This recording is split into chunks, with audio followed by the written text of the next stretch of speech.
Hello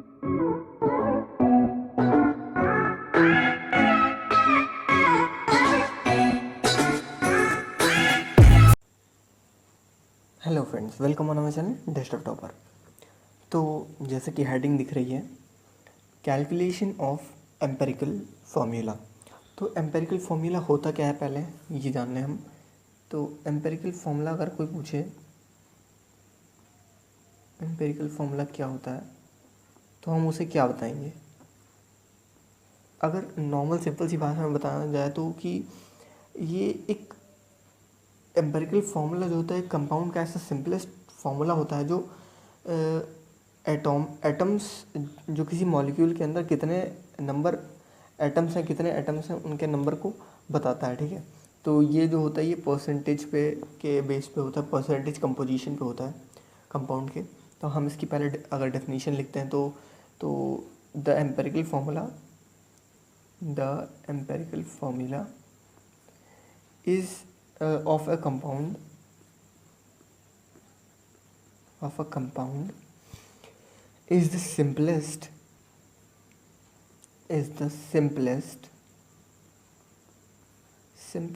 formula which express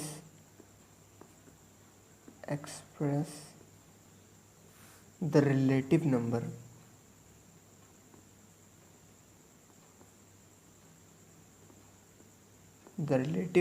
of atoms present in the molecule। ठीक है, तो ये होगी इसकी डेफिनेशन। अगर कोई पूछे डेफिनेशन तो ये हम आराम से बता सकते हैं। अब बात आती है कैलकुलेट करने की। तो स्टेप्स हैं इसके, 5 स्टेप्स में होता है।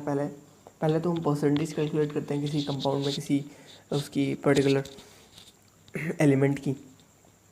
फिर उसके बाद हम उसको डिटर्मिनेट करते हैं उसके एटॉमिक वेट में। ठीक है, उसको डिटर्मिनेट करते हैं। फिर उसका हम मोलर रेशियो निकालते हैं, फिर उसका सिंपलेस्ट रेशियो निकालते हैं बस।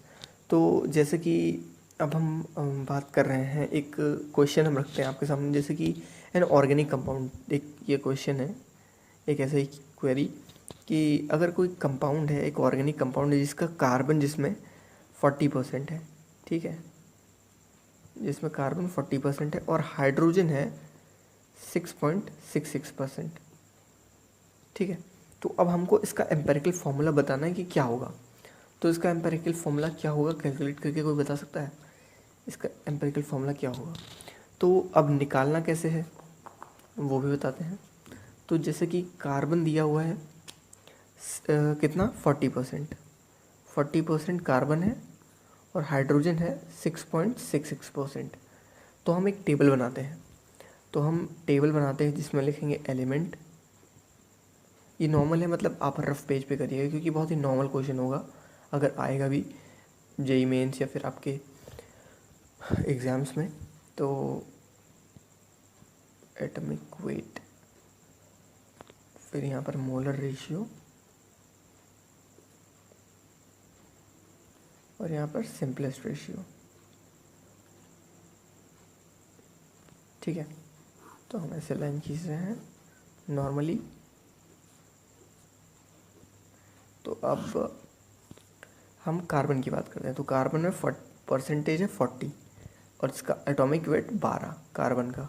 ठीक है, तो अब हम इसका रेशियो ले लें तो 40/12 यानी 3.33, क्योंकि 12 3 जा 36 और फिर 4 कैरी आएगा, फिर 12 3 जा 36, फिर 12 3 जा 36, तो ऐसा 3 बढ़ता चला जाएगा वो। तो जब हम इसका राउंड फिगर करेंगे तो 3.33 आ जाएगा। ठीक है, अब हाइड्रोजन का परसेंटेज ले लेते हैं। तो हाइड्रोजन का परसेंटेज क्या होगा, दिया हुआ है 6.66। अब ऑर्गेनिक कंपाउंड है तो अब इतना तो हो गया। अब इसमें ऑक्सीजन, तो ऑक्सीजन का कैलकुलेट 46.66% हो गया, तो ऑक्सीजन का परसेंट हो गया 53.34। ठीक है, ऑक्सीजन का हम अपनी तरफ से कैलकुलेट करके लिखेंगे। तो इसका 6.66 हो गया, एटॉमिक वेट 1 है, तो इसका मोलर रेशियो कितना होगा 6.66। ऑक्सीजन का 16। ठीक है, तो अब इसका अगर हम डिवाइड करें तो इसका भी कार्बन के बराबर आएगा। आप डिवाइड करके देख लेना, ठीक है, सेम चीज़ आएगी। अब सिंपलेस्ट रेशियो निकालते हैं। तो सिंपलेस्ट रेशियो क्या होगा इसका, तो सिंपलेस्ट रेशियो मतलब जितना मोलर रेशियो है उसको और सबसे नॉर्मल मतलब जो सबसे कम है उससे डिवाइड कर देना। तो 3.33 को 3.33 से डिवाइड करेंगे तो 1 आएगा, और 6.66 को 3.33 से डिवाइड करेंगे तो 2 आएगा, और 3.33 को 3.33 से डिवाइड करेंगे तो 1 आएगा।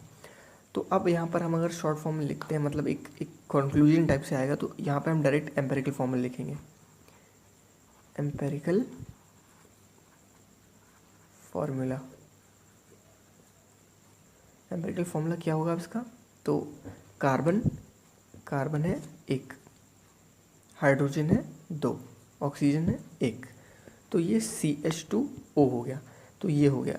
अगर कोई ऐसा क्वेश्चन आता है कि an organic compound is found to contain carbon as 40% and hydrogen as 6.66%, the empirical formula is, और 4 ऑप्शन दिए हुए हैं, तो आप पहले कैलकुलेट कर लोगे फिर ऐसे निकाल दोगे। तो ये बहुत ही ईजी है। अब बात आती है फिर उसके बाद मॉलिक्यूलर फार्मूला की, डिटर्मिनेशन ऑफ मॉलिक्यूलर फार्मूला। तो इस वीडियो के बाद हम उसकी भी बात करेंगे। तो अगर ये आपको क्वेरी समझ आई हो, आपका क्लियर हुआ हो डाउट, तो वीडियो को लाइक करें, चैनल को सब्सक्राइब करें और शेयर करें उनसे जो अभी हैं इंटर में, फर्स्ट ईयर में, जो भी आपके दोस्त हैं, IIT की तैयारी है जो भी कर रहे हैं, जिनको क्वेरी है, तो वो उनको आप शेयर करें वीडियो को और चैनल को सब्सक्राइब करें। ऐसे नॉर्मल टॉपिक्स पे वीडियो आती रहेंगी। तो बस बहुत बहुत धन्यवाद हमारी वीडियो को देखने के लिए।